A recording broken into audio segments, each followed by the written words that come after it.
everybody, this is Josh Runquist here, and it's time to talk about my top 10 albums of 2008. We're officially this part in the series where everything from this point forward is post-school life. Yes, in 2007 I graduated high school, and I'm not a college guy.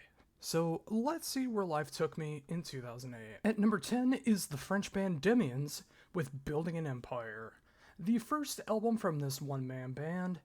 And out of all four albums, this is easily my favorite. It is the most soundtrack feeling of everything that it has. Like, all the songs have a great catchy feel behind them. Some of them get super heavy for the style that they're going for. Some is longer and cinematic, some is more poppier, but all of it makes sense. It feels like you're listening to a soundtrack to a movie you haven't seen yet. And I really love the feel behind it. His vocals are absolutely spectacular on this album. The fact that he plays everything on here, it's not a drum machine. You know how that happens so often when someone does a solo album, they say they play everything, and they either get a guest drummer or they do a drum machine? No, he's actually playing the drums on this thing. That's awesome to see. Yeah, I love everything about this album. It is severely underrated, and you will be seeing one more album from Debriefings coming up later in this series, but for the time being, why don't you check out Building an Empire if you want something more on the more soundtrack, poppy, progressive kind of route. Coming in at number 9 is Enslaved with Vertebrae, and this is the first album, at least to me, where you can still hear that black metal sound, you can still hear that Viking metal sound, and no, it doesn't sound like Amon Amarth. It is that Viking black metal sound, but it is the first album, again, at least to me, where you can really start to hear the progressive route starting to come through. There's more artsy moments that are going on, much proggier moments going on, and of course, from this moment on is where the new chapter of Enslaved really begins, where you start to see where they do become like the Pink Floyd of black metal. I love everything about this album. It's that last lingering thread of what they used to be known in the true cult black metal route, but it starts to open up and really start to have that great prog feel that I love so very much. And I still love the early days of Enslaved as well too, depending on the album, because I am a bit of a stickler for production. I don't want it to sound like a gargled mess. I know, shocker. But this is an album that I think is really worth checking out. Not the finest Enslaved album. We'll be getting to that at some point in this series. If you are a prog fan like myself, I think this is a fantastic starting point. If you want to be able to start from somewhere and move to the next chapter, this is where you begin. Coming up next at number 8 is Into Eternity, with their concept album about one of the saddest things to come across the earth, cancer, the incurable tragedy. And this is easily, without question, the best Into Eternity album so far. Now, I know that's not a lot to go off of, as they only had a couple albums before this, and they only had one album since, but now that Stu Block is back in the band, I'm hoping that they write some new material at some point, but we'll see what happens. As this album tackles 3 different stories of cancer that happen to the band, whether it's the band itself or their members, or members' families, it just hits so very, very hard. And of course, the music hits that so very well. It's so emotional, it's so impacting, yet it doesn't lose sight of what Into Eternity is all about. It just adds more to it. There's more dynamics. The production is far better, especially the bass drums. I can't stress that enough. The Scattering of the Ashes is a fantastic album, but that bass drum sound is a little jarring, especially now in 2023. This is more well-rounded. This is the best Into Eternity album yet, and if you like extreme progressive power metal with those great tinges of melodic death metal, a little bit of black metal at times, and one of the most emotional albums that you'll hear in this style, I can't recommend The Incurable Tragedy enough.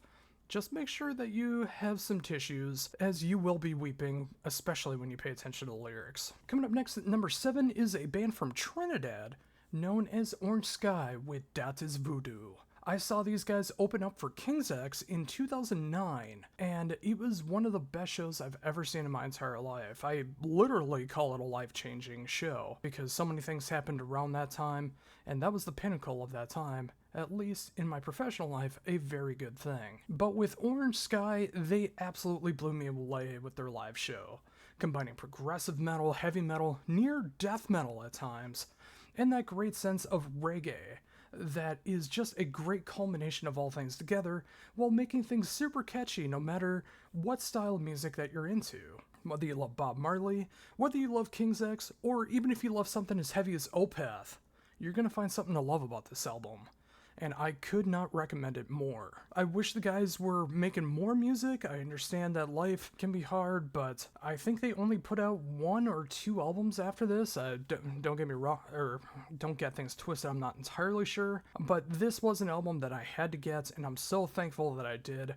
I still listen to it to this day, and you should give it a chance as well. Coming in at number 6 is Death Angel with Killing Season, their second album after returning back after stopping making albums in 1990.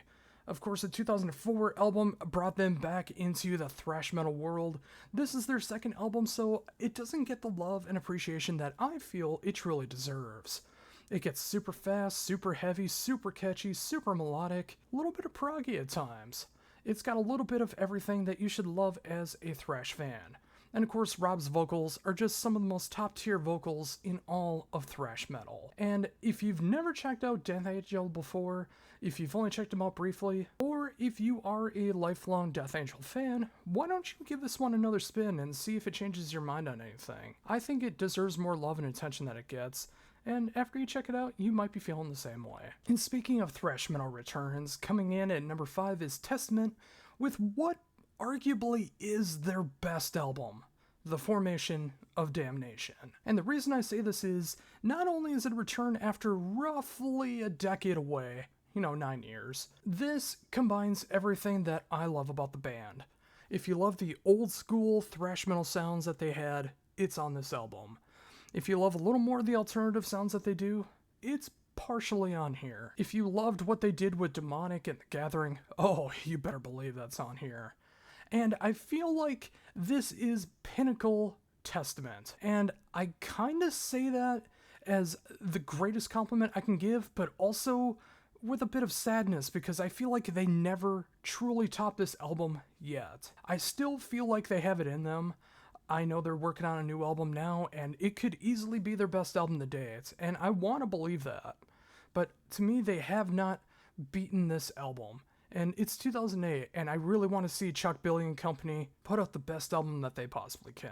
But until then, check out The Formation of Damnation. It's one of the most heavy, most brutal, most melodic, most perfect thrash metal albums in all of existence. Coming in at number 4 is the redheaded stepchild of pretty much the entire series. It is MC Chris with MC Chris is Dead. Probably the most seminal album of MC Chris's career.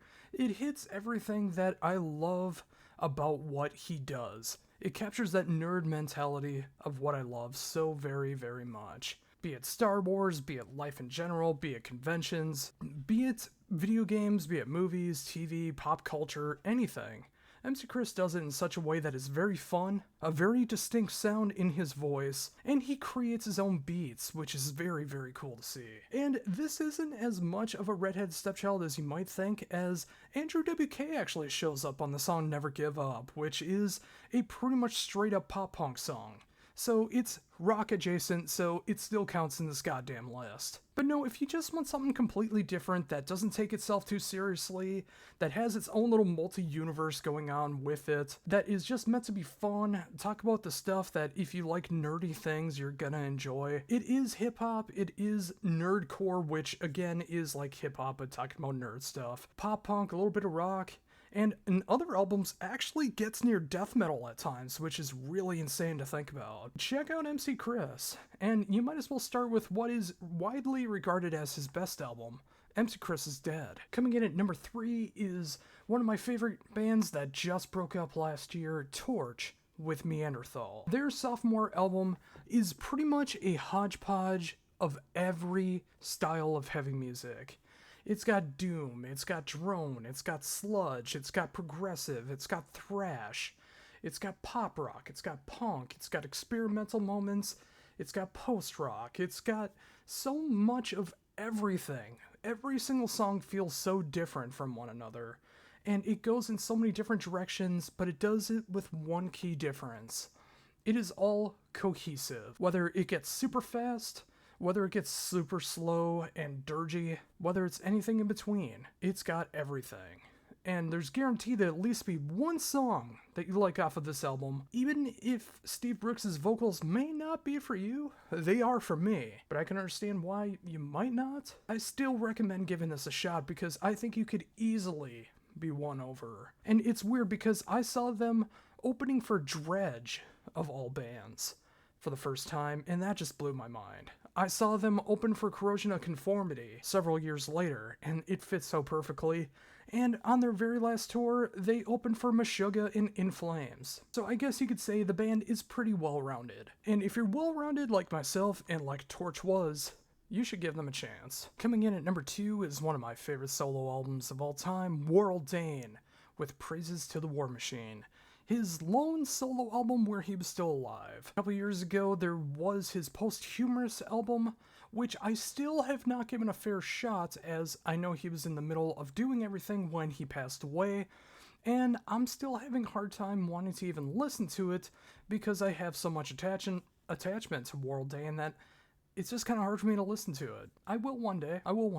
But for Praises to the War Machine, if you like Nevermore, but you wish it was a little more commercial, that's what this album is all about.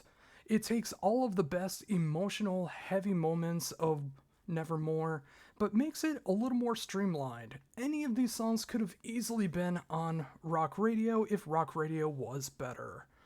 And with a star-studded cast of musicians a part of this album, Warrel really put his heart and soul into this album, and some severely soul-crushing moments throughout the entire thing. One song in particular hits me a little too hard, a song called Brother, which is about his strained relationship with his brother that he wish he could have had. Boy, does that sound like something I wish I could have had as well too.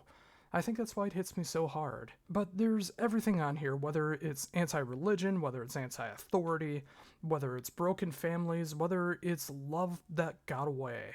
There's a little bit of everything on this album. And again, if you like Nevermore and it might be a little too intense for you, or if you just want something a little more streamlined than Nevermore, you need to check out this album from Warrel Dane. And if you check this out, I promise I'll go check out the second Warrel Dane solo album in time. Coming in at number 1, my favorite album in 2008 is Cynic with Traced in Air.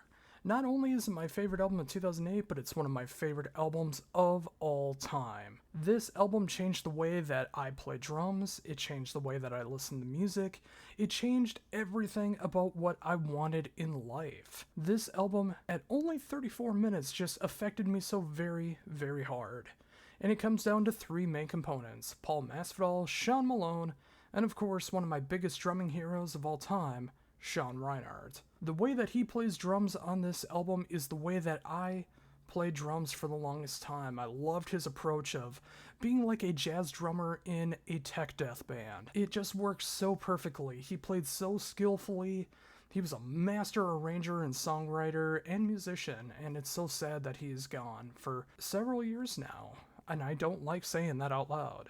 But this album is just phenomenal from start to finish. I love everything about it. It is their best album. I know Focus is widely regarded as their best album, but to me, it's Traced in Air. This 2008 album is everything that I've wanted out of an album, from the vocals to the production to the songwriting. Everything that I wanted in 2008 was on this album. And for this many years now, it has affected me so much. And it's hard to believe that 15 years ago, my life changed this much because of this album. And if you're a prog fan and you've never checked out Cynic, obviously you should check out Focus, which is more closer to death metal than this album. But if you want something that is more prog than prog death, I implore you to check out Cynic's Traced in Air. And there you go, folks, my top 10 albums of 2008. So what do you think? Do you like the list? Do you not like the list? Did I forget some stuff? Did you make some new discoveries? Or do you just want to bash me for my own humble opinion? Let me know all of that down below. And of course, if you like what I'm doing, I could really use the natural reach. So please, continue to like, comment, subscribe, share, all of that good stuff. As I want to keep spreading the word, I'm not going to stop, but I want to spread the word to as many people who are interested. And I thank you very much for checking this video out. And of course, check out the past videos from 2007 through 1988 so far. Next week will be 2009. And until that list, my next interview, review, top 10 list, or any other kind of video that I make here on the Heavy Debriefings YouTube channel. For Heavy Debriefings, this is Josh Runquist saying, see ya.